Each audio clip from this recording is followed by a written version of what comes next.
How to use Google Map offline. Reach your destination without an internet connection. First, download the Google Maps and open it. Now, type your city name. Now, click on your city name. After clicking on your city name, press the download button. Google will show you the map of an area.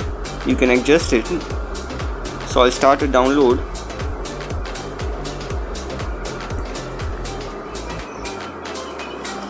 So you can see our map is downloading.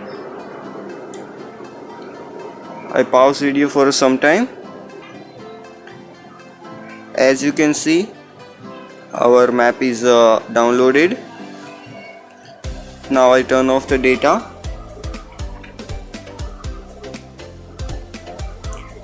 And write any nearest location name like Lal Darwaja.